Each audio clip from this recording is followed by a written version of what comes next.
this afternoon. My own background, and the reason I know something about this is that for a number of years I worked for the Gallup organisation. I was their managing director for Europe. And really since the 1960s, Gallup has been building strengths-based recruitment tools. I think most people know Gallup through Gallup Poll, which is about 2% of its business. But most of their work is research into talent, into human talent and employee engagement. And so my own background really is that I was a secondary school head who went on to do some work really to try and find teachers who would enjoy staying in teaching. Still only 2 out of every 5 teachers who starts teaching is still there after 3 years. So there's a terrible figures in terms of the experience of young people. And then having started on that path, Gallup then asked me to do work on leadership. And so a lot of the work that I've done really has been about building interviews, strengths-based interviews for management and executive roles. So that's kind of the route we're going to go. So this is what we're going to look at. First of all, what do we mean by it? How does it work? Secondly, why is it useful? Why do employers use it? But also, what are the benefits for employees? And I think one of the ways that you build resilience is actually by helping people who might not get through a strengths-based interview to understand why it was a good job they didn't get through it. Really thinking about how can we prepare them for that. And actually some of the things, I'm so sorry, that Billy was talking about earlier, were great questions for actually supporting people on the strengths-based route. Martin. And he's a pain in the arse. So I didn't know that. And then really building that whole thing about building resilience and how do we do that. So that's what we're going to look at. So I've got an assistant here, and we're going to look now at building our own strengths-based recruitment interview. So I want you to, this is a safe one because you've all been to school, even though for some of you it was a lot longer ago than it was for others. Tell me about the best teacher you ever knew. What was it that made that teacher so good? What made them such a good teacher? Sorry, I moved it the wrong way. It's enthusiasm. Enthusiasm. Don't say rights quickly or we'll get into a mess. Encouraging. Non-judgmental. Non-judgmental. Fun. Caring. Fun and caring. Flexible. Thank you. It's anecdotal. Sorry? It's anecdotal. Anecdotal. Thank you. Lots of stories, good stories. Passionate. Thank you. Interesting. There's some empathy. Empathy. They kind of care about me as a Yeah. person, someone who cares about me. No one said rights needed, but you're doing very well. Anything else? Creative. I'd say quirky. Quirky. Creative, quirky. In control. In control, yeah, they've got some sort of structure and frameworks within which you can be flexible, as someone else said. Yeah. I've never realised it's wrong with the teacher. Okay.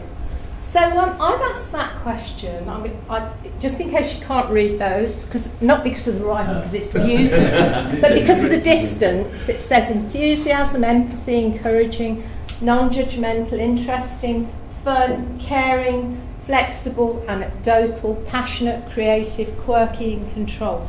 I've asked that question of hundreds of audiences, and what you've said isn't really that different from what many people have said when I've asked them that question before. And so my next question to you would be this.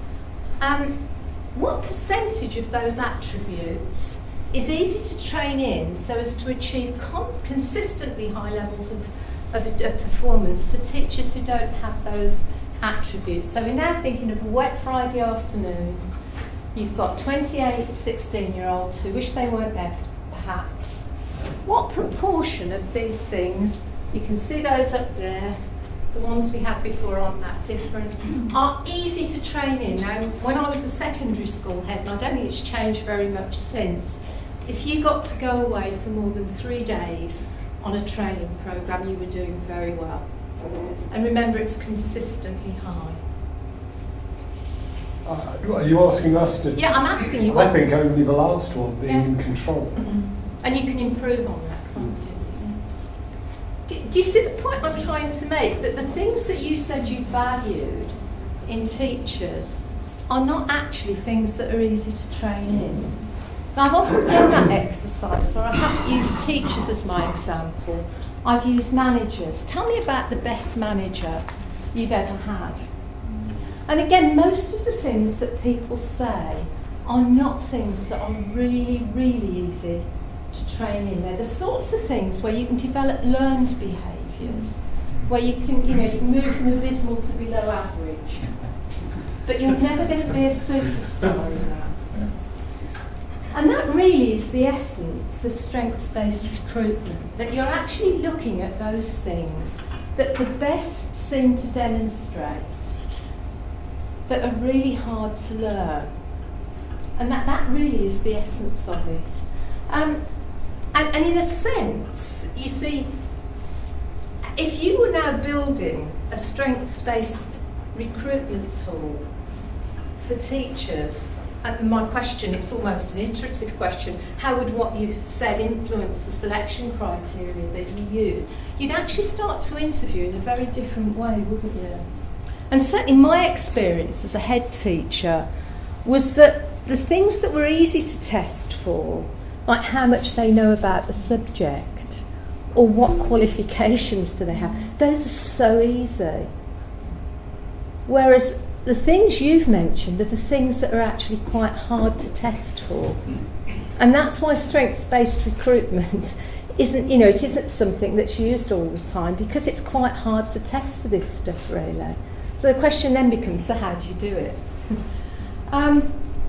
So there are all sorts of things that we might mean by strengths. So part of what I wanted to do is just to talk to you about the language of strengths. And if we stick with teaching, part of it is skills, and that's true with lots of jobs. So we were chatting earlier on about, in a digital age, you have to learn some new skills. You might not enjoy it, but you have to do it. And most of us can do that. We can learn new skills, things like how to use a whiteboard. Knowledge. Certainly when I worked in school, I can remember I was a secondary school head just outside Manchester at one stage, in a Manchester Overspill area, which was quite a rough area, and it was difficult to get long-term supply teachers, particularly in things like physics. So if you had a maternity leave to cover in physics, that was really hard work. And so we decided that we wouldn't even try. What we'd do was that the senior staff between us would cover that. And physics was never my subject. But actually I loved the students, and I was about 3 chapters in front of them. And they understood that I was doing my best, that they were doing their best. And I got sort of years 7, 8 and 9, so I'm not teaching exam classes. But you hear what I'm saying, much of the knowledge at that sort of level you can pick up anywhere. And experience, in a lot of roles, experience is important. And I would say it is in teaching, learning people's names and who the difficult people like Billy over here are, very quickly. And you sort of have a naughty person's corner quite well. I'm sure, Jill, it's always there. I know. Always. And your point is? But the last one is talent. That's stuff, what people have often called the X factor. That's stuff that's really, really hard to train in. And as Einstein says, the supreme art of teacher is being able to create that excitement, that creative excitement around acquiring knowledge. That's what great teachers do, and those are the teachers that we remember. So you can see that you would want certainly a lot of that stuff. If you were going to be operated on tomorrow and I said, this doctor went got through all the talent tests, but they're just practising to down an orange with the scalpel, you wouldn't be that impressed. But those are the things that are easy to learn. And it's these things, it's the talent plus the experience that will make a difference. And later on I've got some slides where we've used strengths-based recruitment methods, and you can kind of look at the difference that it makes in terms of performance in role, and you wouldn't be surprised that employers use those methods. Okay.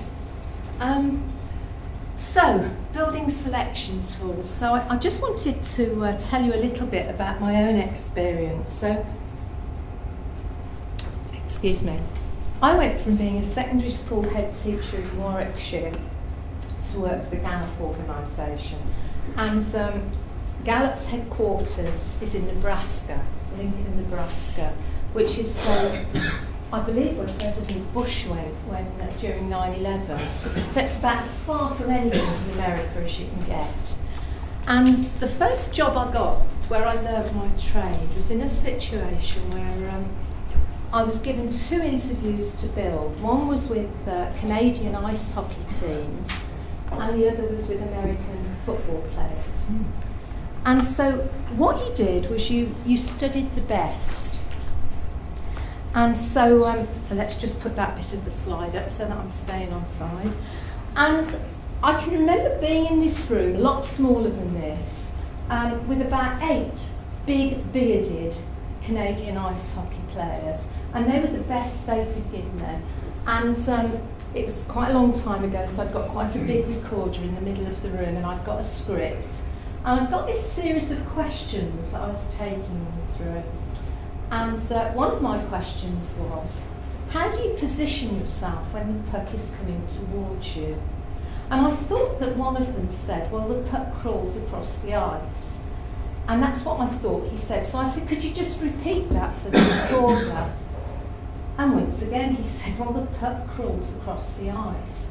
And then somebody else, who was a goalkeeper, he said, well, I said to myself, Danny, I say, the puck's coming. And then he starts having this conversation about how he's moving here, there and everywhere while the puck is coming towards him. And then someone else during coffee break said something like, do you know, my dad told me that I should never tell people that I see the puck move in slow motion because they think I was mad. So I'm really excited about this and think I've made this amazing discovery, and rushed back to Lincoln to the headquarters. And the lady who was supervising my research was very underwhelmed.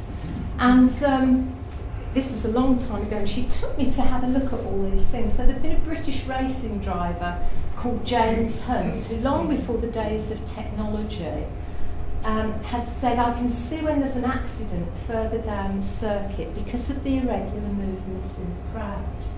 Now, if you and I were driving at those speeds, we would not be noticing irregular movements in the crowd.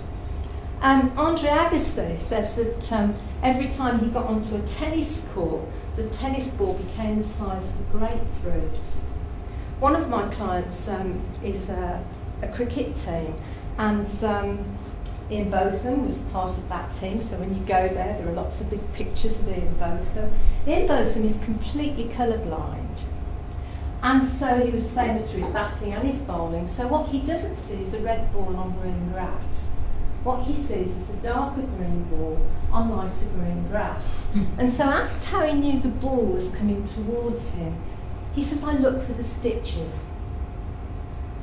Now, all that's happening here, and this is what that X Factor piece of talent is about, all that's happening here is that every time these people get onto the ice hockey ring, football pitch, into the racing car, the adrenal rush is so strong that everything seems to be moving in slow motion. Now, I don't know if you've ever had that experience when you've almost been in a car accident. But all that it is that adrenaline is rushing to your brain and everything seems to move in slow motion.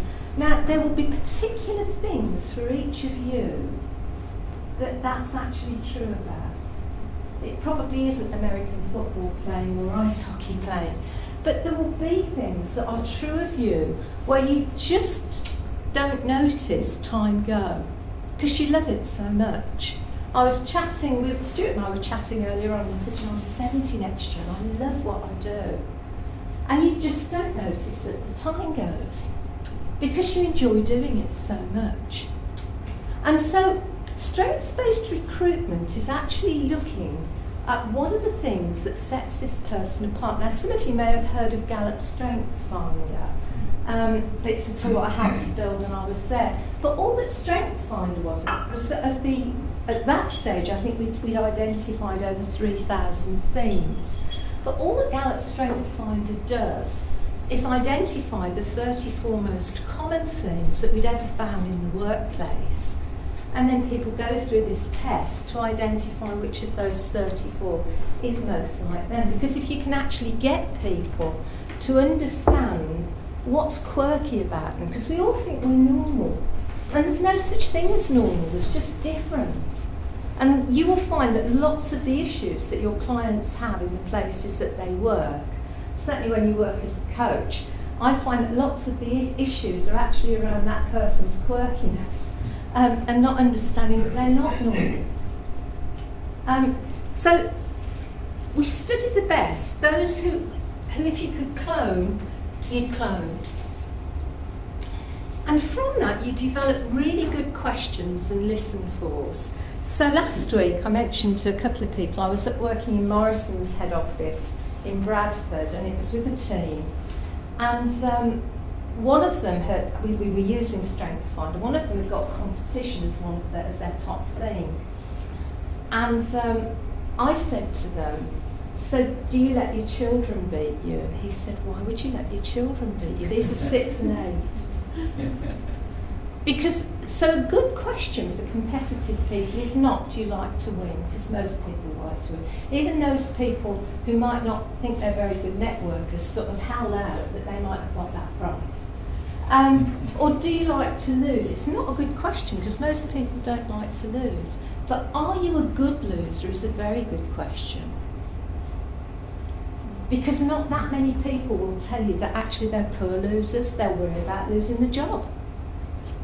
Whereas a vast number of roles require people who are quite competitive. Now it needs to be blended with something else, you know, pure raw competition without some degree of emotional intelligence is not the thing you'd want. But really great salespeople are usually pretty competitive.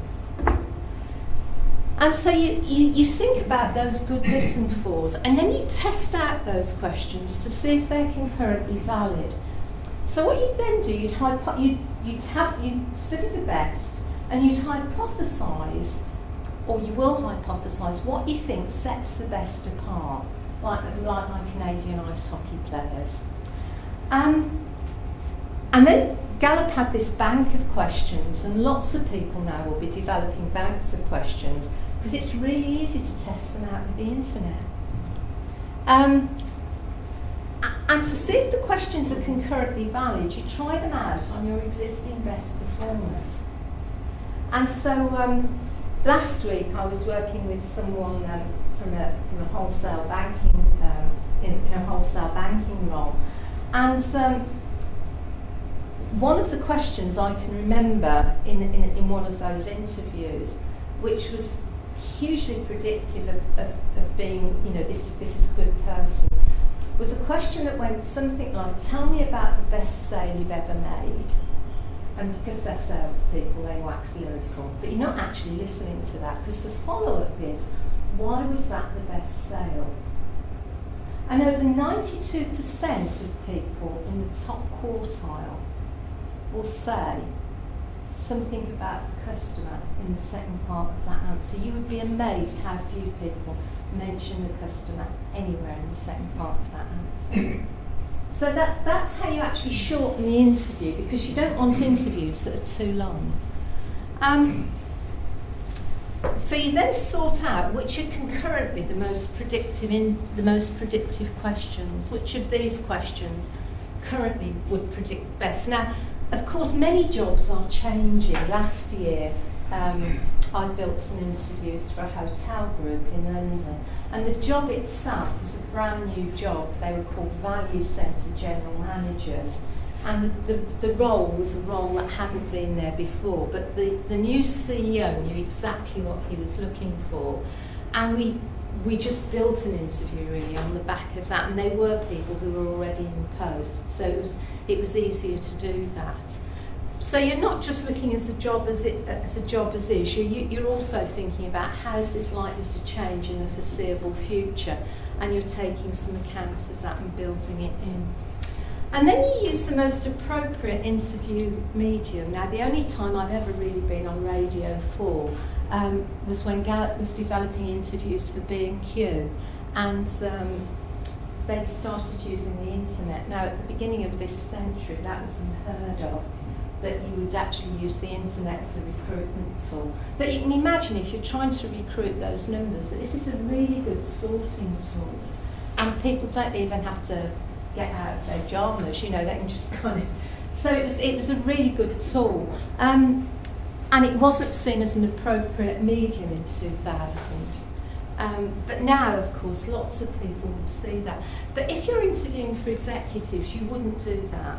Not in my experience. If you're interviewing for executives, typically you would at least talk to people on the phone, and quite a lot of people will do that now. But remember, you've got your structured questions and your careful listen-fors. So with teachers, certainly whenever I interviewed teachers, if they hadn't mentioned children in the first 3 minutes, you knew there was something wrong.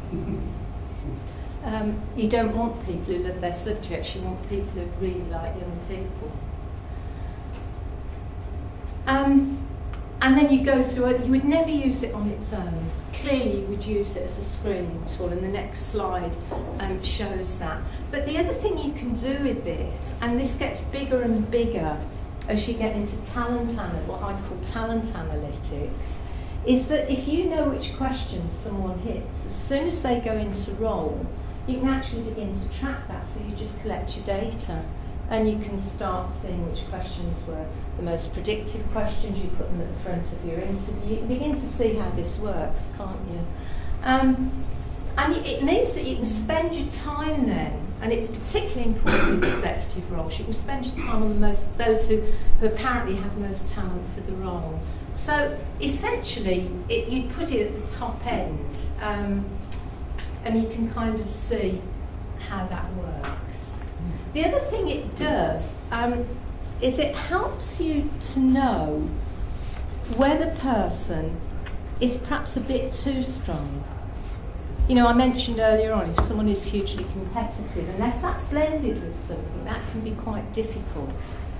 And often people will send me profiles, and I won't be involved in the interviewing, but what I will do is just write them a few things that they really need to assure themselves about when they interview this candidate.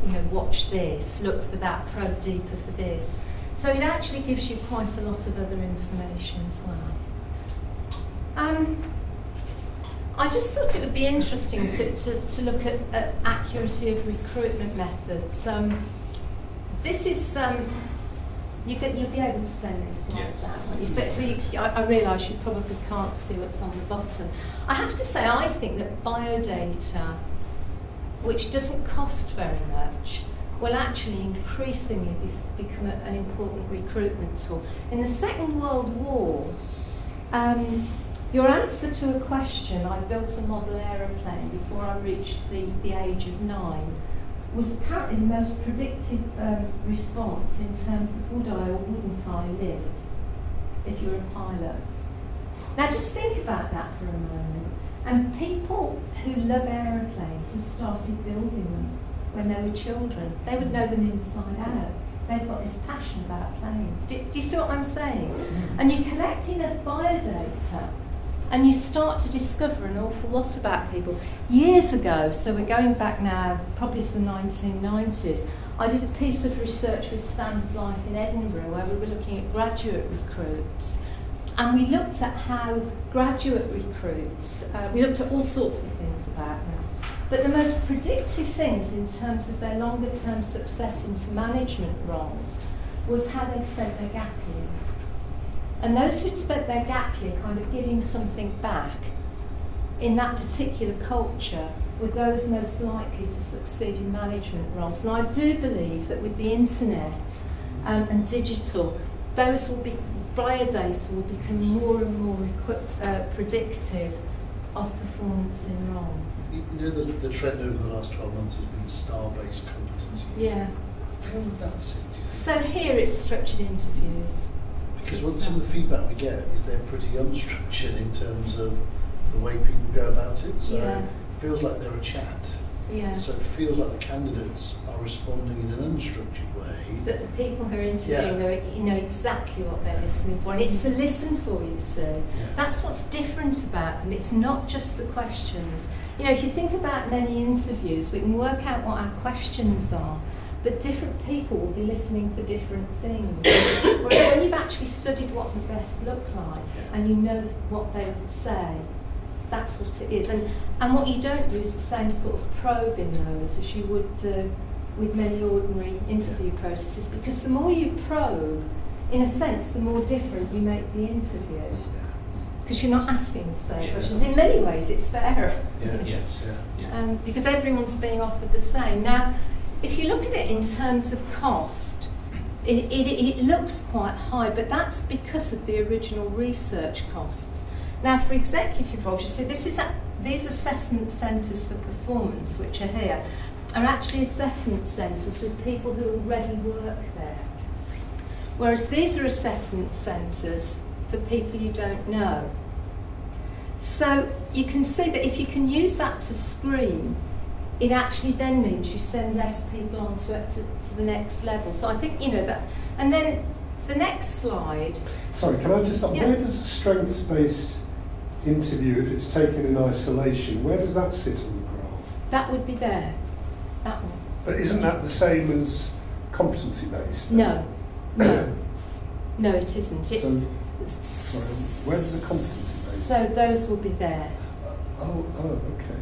Okay. It's a very different and much more rigorous research process than strengths-based stuff. Okay? So this isn't about what you can do and what you can't do. It's about what you can't help do. What you can't. It's not about what you can do and what you can't do. It's about what you can't help but do. Oh, I see. Am I making sense? You know, there are some things you just cannot help but do.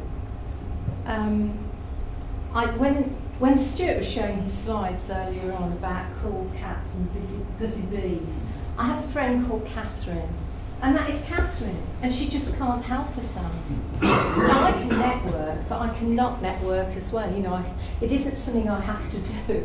I have to do it, and I've learned how to do it, and probably I'm still below average, but I can do it. Whereas Catherine has never been on a course on how to do it. She's just brilliant. And by practice, she's got better. Now, if what you want is someone who's going to be highly productive, I'm your woman. You know, I can just put in the hours and I enjoy it. And I've got lots of energy. That isn't something that you can send someone on a course to learn. And you'll all know people who are hugely positive. They can't help but be funny. And they mean to be, you know. So it's just, so it's that. Is that okay? Okay, so this is some work. Sorry, let's move this on. This is a leisure park. And this is an interesting one because it was before and after they started using structured interviews. So this is before they started using structured interviews, and this is after they started using structured interviews. And these were structured interviews that were done online. The numbers who left early, the percentage who left early or were dismissed, and the average months of service. It isn't an all the year round job. But you begin to see that from an employer's point of view, this works. So what about the benefits then for employees? Because that really matters. You know, if your clients are going to build resilience, they need to know that this isn't just some quirky and researched things. Why would it be good for them? And I'm not the greatest diagram drawer in the world, but this is something that has always helped me to understand more about this. So if this is who I am, what I enjoy and do well, and if this is what my role requires, then the bit in the middle here is really like falling off a log. You know, I love that bit. Here, I just don't get to use it at work, so it's completely wasted. And here is the stuff that I'm not very good at and I have to do, so I've got to learn some coping techniques. Now, we all know that those are the bits that stress us. We just know that. And I can remember when I first got a deputy headship in the school, and there's no doubt at all that I got it because I was a woman. They needed a female deputy, I was a woman. But when they got me doing things like flowers, they only asked me once. And I managed over time to change my job very considerably. And trying to increase the size of the overlap, what I actually did was to get rid of quite a lot of the stuff that I didn't enjoy. And I can remember, and this is going back a long way now, we're going back to the 1970s, and no school did staff development, and I wanted to do staff development. And so my job became more and more what I enjoyed most. And all that stuff that I didn't like, within 2 years really I dropped. Now I've still got stuff where I've got coping strategies, but the reality is that the extra energy I'm getting from here is helping me to cope better with that stuff over there. And so the whole notion really behind strengths-based is that my husband's a carpenter, and strengths-based kind of goes with the grain of who you are rather than going against the grain, because that's when you get splinters. And it is that notion that if we can, and I would imagine a lot of you are sitting here because you've worked in corporate life, and maybe it hasn't worked that well for you. There are things about it that you haven't liked. And actually, the sort of work you do now works with the grain of who you are. That's certainly true for me. And that's essentially what this is about. And what all of the research shows, once you actually start to work with that, is that the number of days lost through absence goes down, that turnover goes down. As long as these people are well managed. If they're not well managed, they leave quicker than others because they've got more choices. So it's about shaping the role to fit the person. I think there's quite a lot as a coach that you can actually do in transition coaching. Certainly quite a lot of the work that I've done as a transition coach has really been helping people, once they're in a role, to be really clear about the bits of the job that are that falling off a log bit and the bits that aren't such a good fit for them. So when we were talking in our corner over there about someone who said, you know, I don't like this networking stuff, and I shared that I work with someone who's, they're at a number 2 level in a very large retail firm, and they're not natural networkers at all, and I just encourage them to take someone in their team with them, and I've worked with the team, and this lady's one of your buzzy bees. And so taking her along, she thought it was a treat to be asked, and the other lady just felt so reassured to have her with her, and before very long she's introduced to people, and she's comfortable in that situation. And so I think, you know, a lot of the work in transition coaching is actually helping people to understand which bits of the role are a natural fit for them and which bits actually are more uncomfortable and how you can cope with that. And also helping them to sort of think about, well, over time, how could I reshape this? You know, what's the direction that the organisation's moving in? How can I help them with that? So as another example, I've just been working with a retail marketing team and a chap who's just been promoted into that team, and it was actually the customer team, which is marketing and digital. And one of the things that's very clear about him is that in terms of time horizons, he's very futuristic. Now that's really unusual in retail. In retail, you're usually thinking about time horizons 1 and 2. You're certainly not thinking about time horizon 5. But if you're actually thinking about building a new store or positioning a new store, then you need someone who actually does that futuristic piece. And we've been thinking, with him about, so what do you add to that? Where are you going to be most useful for this team, and how can you actually reduce your own irritation levels when all they're thinking about is next week, next month, this quarter's figures? And it's helping people as well to be aware of what is going to frustrate them in that environment.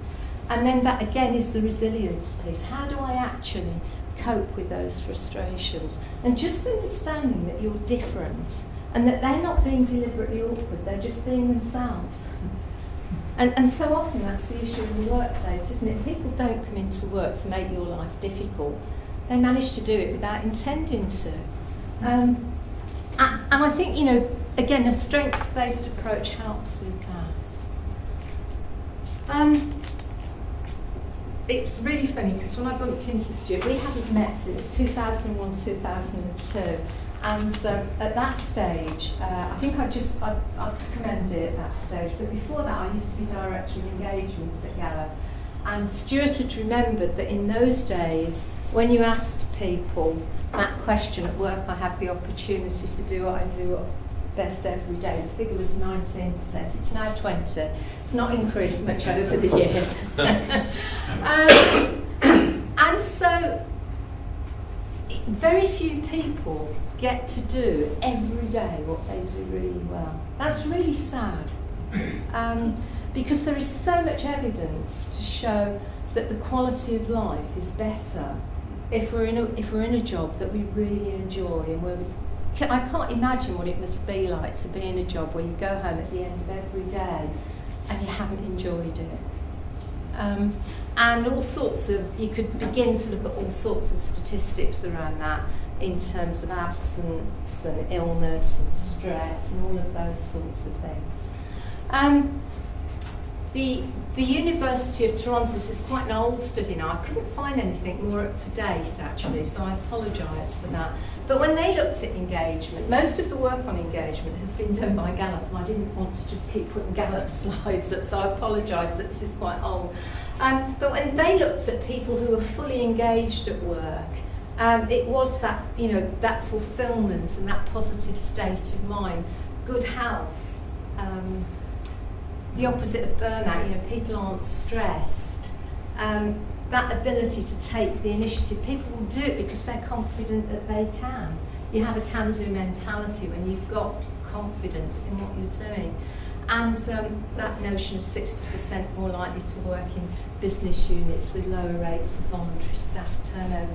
One of the most exciting industries to work in actually is call centres, which is just an Aladdin's cave of discovery when you're interested in numbers and turnover rates. I think the big health warning to put on this, that I've already put on, is that working for a bad manager is probably the worst thing that can happen if you put someone in a strengths-based role. And my own view is that management is a profession in its own right. Many of the things that you need to be a great manager are not things that you can teach people. And if you've worked for two managers in the same organisation, you know that it can feel like working in very different organisations when you change manager. So, that's where we started, what percentage is easy? And so it's that whole question then about, if that's the sort of tool that we're looking at, one that's based on things that are hard to train in, how do you actually build resilience into your clients who are going through this sort of approach, really? And these are just some ideas. First of all, really supporting them to be clear about their strengths. I think it's really important that people are self-aware. It's surprising how many people don't know what their strengths are because they think they're normal. And there are also, there's some good tools that do that. and actually I'm going to say Gallup Strengths Finder simply because it's what I use and I find it very easy to use. All of those psychometrics that actually help them to know the difference between learned behaviour and wired behaviour, natural behaviour, and helping them to understand the energy they get from that. They will identify with that. They know what gives them energy. And I can't remember whether it was Ian or whether it was you that said, I asked them about the best day that they've had in the last month or what they really enjoyed in their last job. But people can identify that. They really can. And then reflective best self, there's a really good article in Harvard called, it's unfortunately called RBS, but never mind. But it's that whole notion of, all it is essentially, is putting out questions on the internet to 10 people, some of whom know you outside work, to ask them to describe what they see as the things that are really unusual about you that you do well, that would be valuable in the workplace. I did that exercise, well, I guess a number of us as reflective best self questionnaire. You give it to 2 or 3 other people as well, and then you do it on yourself as well. It's really powerful. It's very really powerful. It's very powerful. It causes you to think deeply. It's a good exercise. Yeah. And that whole notion really of supporting them to research, getting them just to look at what they find the energy from during the week. You know, which are the bits of your job that you would really choose to do more of. I've just been working with someone who was actually made redundant about 2 weeks ago, but I was asked to start coaching her about 6 months ago. She didn't know she was likely to be made redundant. I did. Well, I guessed. And it was very clear to me that she was very commercial and that where she was working, it was public sector, it didn't work well for her. The clients were public sector, she wasn't public sector, but most of her clients were. And she just found it really quite flat, whereas she's hugely entrepreneurial, very commercial. And we'd already started to put a CV together, and already she's had 3 job interviews. And it is just that she was really keen to move by the end, because she could see that this actually was not a good fit for her. So even if she hadn't, for her the redundancy money is a bonus, because we'd already worked out that she'd probably have gone by April anyway. So it is. I think that really helps people. Helping them to understand the benefits of doing something that fits their shape in terms of their relationship with people outside work, and even the dog and the cat. But we just become much easier to get on with people when we're in a job that's a good fit for us. And that whole thing about resilience, we talk about resilience and well-being as if it's just about physical stuff. When I was at Gallup, we did quite a lot of research into well-being, and part of that was career well-being. But some of it was what we called social well-being, and we found that to really experience high levels of well-being, you need to spend at least 4 hours a day with someone whose company you enjoy.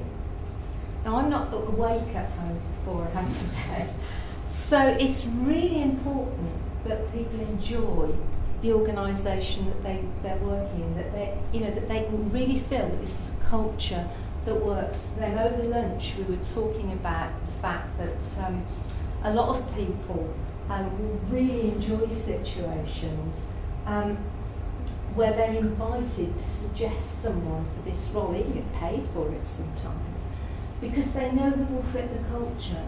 And again, the research has been done that shows that internal recruitment, when you know someone will fit that culture, is much more likely to be successful. And so that, this is not just about building resilience in terms of mental stuff, but socially as well. So I hope that's useful. Yeah, I'm going to ask questions anyway, so that's it really. I've been sitting with a question to do with how does that help support people moving up through promotions in the organisation? Because if they are suited to a particular role because it fits their strengths and the things that you've identified, to move to another role means they've got to adapt and they've got to build additional strengths, or maybe it's experiential, but they've got to build that additional strength. So, how do you? Because the question actually is, if you want to get promoted, how do you find the next job up that still fits? Is this more about the culture of the organisation, or is it about the quality of the job? And I guess one of the, so I can think of someone who I'm working with now who's, she's 40 and her next job probably is CEO. She's really good. And we started talking about that about 2 months ago. And if I were looking at what are the things that she wouldn't enjoy about it, it would be probably would be the networking piece, because she's not brilliant at it. And but she's hugely commercial. Her teams love her. She is the most amazing manager of people. But what she doesn't tend to do well is build the networks inside and outside. So we've been intentional about doing that. So as a coach, we've been working on that for quite a long time. I think the other thing is, I often use the analogy of a play. People talk about authenticity, and I hope I've been authentic here today. But the reality is that the person you see now is not me with my daughter. It's not me with my husband. I think you can be authentic, and will be different in an authentic way in different situations. And I think getting people almost to understand that this is about being you in a role, and you have to step into that role and find out how you fit into that role. And so for me, a lot of transition coaching is that they've actually made that move up, and then you're helping them to be more them in role. If you think back to the slide rule diagram, you know, how can you be more of who you are? Yeah. It seems to me that the model you've described, though, is predicated by this notion of studying the best. When you had the ice hockey team in front of you, how did you define the best? How did we got the client to do that. So I guess it's easier with ice hockey because you've got, you know, measurable outcomes. But a lot of jobs will have measurable outcomes. And then it wasn't just that, you know. I mean, we interviewed you. I told you that because that was such a sort of stark example. But also, you know, you interview the trainers and the managers and so on and so forth. So one of the things, for example, that the hockey players didn't say, but that the trainers said, is the best we get are very teachable. Now that wouldn't have been something that those guys sat in that room would have, but if you think about the Gazzers and the George Bests, technically they were brilliant, but they weren't very teachable. So were you totally reliant on third-party information with regard to the quality of these people, or no? So what we do there. So these are the people. So this is the managers and so on in the team. So it'd be like you talking to your clients about, you know, so what does the best look like?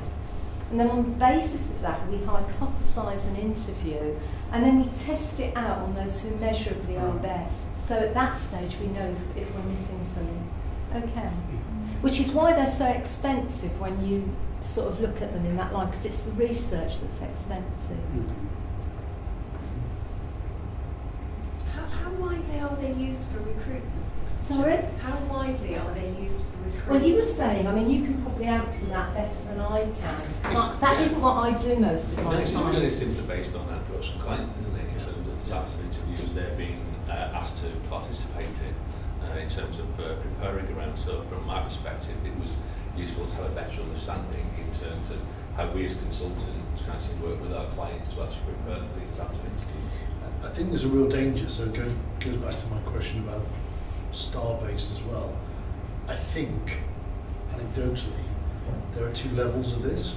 So I think that there are the really good, well-structured, competency-based. I think there are the really good, well-researched, strengths-based. Then I think there are the fairly ad hoc and the fairly ad hoc. And I think that it's good for us to know the framework of what good looks like. But I think we're in the situation where we're going to be advising people on the bandwidth of both. Yeah. Because I think people are using both. And I think they're also using both under the auspices of different technologies. So, you know, how often do you get someone who sits in front of a blue screen and has to talk about their strengths or whatever, and you have no comfort in terms of how that's being interpreted on the other side. So I think it's really good to establish what good looks like and to advise, and then we get our clients to be in the best shape possible, but with a big dose of the other side may or may not be competent in interpreting. I think, sorry to say this, there's a number of things that come at it from my perspective in terms of if we think about our model of delivery, to be able to give clients the time to actually do that self-assessment and that self-reflection to better understand what those strengths are. Some of the, in comparison to some of the competition, and I understand that each organisation will have its own delivery model, I have real concerns in terms of if they're going through a process-driven programme support that's time-bound, how much time have they got to be able to work with those clients to establish those things. Now, if we get understanding in terms of for many organisations, that's what they're going to be probing for, because that comes back to fit, not capability. So to have a number of sessions where you've got those face-to-face interventions where you're helping your clients establish that. And certainly one of the biggest things I've noticed in clients sharing with me, maybe over the last half dozen of years or so, at very senior levels, is where they'll share with me that they've had a significant amount of time off because of work-related stress. So what's caused that? So it's, for me, it's about having that knowledge and understanding in terms of, okay, understand the rationale in terms of why businesses use that model. How does that help us in terms of working with our clients to make sure that they are job search ready to deal with those I think sorts that's of right, and I scenarios? think if you don't manage your strengths start to manage you. And it's where your strengths start to manage you that you can get into a lot of trouble. Is there a view, either through data or through your own gut feel, Jill? We talk about strengths. What would you regard? Another question. What would you regard as an optimal number of strengths that people should be able to I think if you can talk in a convincing way about 3 or 4, and that you've got good examples. I think a lot of it is going to be about your tone, though, and the enthusiasm with which you talk about it. So that gives a potential challenge, because in the same way as our friend who had feedback on his CV, so I was in, back to your point, sir, about CV writers. I was having a lovely weekend in Chichester about a year ago, and I got this email, which I'll never forget, which I shared with everyone, who then said to me, oh, nice to be in touch, blah, blah, blah. So, nice, a bit unexpected on a Saturday morning. And then I got the most vitriolic, rude, unpleasant email from a professional CV writer, who basically told me that the outplacement industry and we were all charlatans because we didn't draw out enough strengths. Okay. Now, he was talking about a fundamental 26 strengths in How many? 20 odd strengths. 20 odd strengths in a profile. LinkedIn profile. So I guess the point I'm making is I'm much more, and I tend to go for 5, but it's that handful of strengths, whereas I think I'm worried, again this is just here, that there's terminology that we need to be clear about what real strengths are versus areas of strength. And your question was, how many strengths should people talk about? Yeah. And so I'm imagining that you're meaning a conversation, because if you go on, people are going to think you're either a big head or you're sort of misguided or something. The reality is that most strengths-based interviews will be looking for about 10 things, but it would be unusual in my experience for people to be saying it's these 10 things. For me, one of the biggest learnings, remember I come from an educational background, and one of the biggest learnings for me when I went to Gallup was to understand all of the different ways in which people, not all, but a lot of the different ways in which people can think. Now, I've never seen cognitive diversity, but I've invented it. So, to me, when I work with teams, biggest source of tension is what I call cognitive diversity, differences in the way that people think. Now, you could see just by standing back today, just by listening to people, who the natural networkers are. It's really difficult, without studying quite a long time, who thinks in an implicational way, who thinks in a very focused way, who actually needs to understand the context before they can think further. Who are our futuristic thinkers here? These are all different ways of thinking. And those are the sorts of things that people are rarely aware of, because you know what's going on between your ears is hard for other people to see, and they don't very often comment on it to you. And so to me, it's those sorts of strengths, those are the areas where you can really begin to add value by actually helping clients to think more about that. And those are quite unusual things for people to be able to articulate. Just a question on the, I mean, one of the things that I try and do as a coach is to help people anticipate the type of questions or indeed the questions that may be asked. In this process, I mean, you mentioned a salesperson, you know, what does a good sale look like? I mean, is there any way that we can sort of predict or anticipate what those strengths will be for a particular role? Or is it, because you mentioned about it's important for the individual, the client, for him or her to understand what their strengths are. But I'm just trying to relate it to the strengths. Now I hear what you're saying, and I was dreading someone asking me that question Is that- actually, because it's actually Maybe quite so. difficult to Yeah. second guess. I can remember when I was interviewed for the job at Gallup, and remember this is long before the days of the internet, and I can remember being on the phone for 4 hours, and it felt the next day as if my brain had been scrambled. And I hadn't got a clue how I'd done, because I hadn't got a clue what they were looking for. But golly, when I got this report back and I showed it to my husband, it was just so accurate.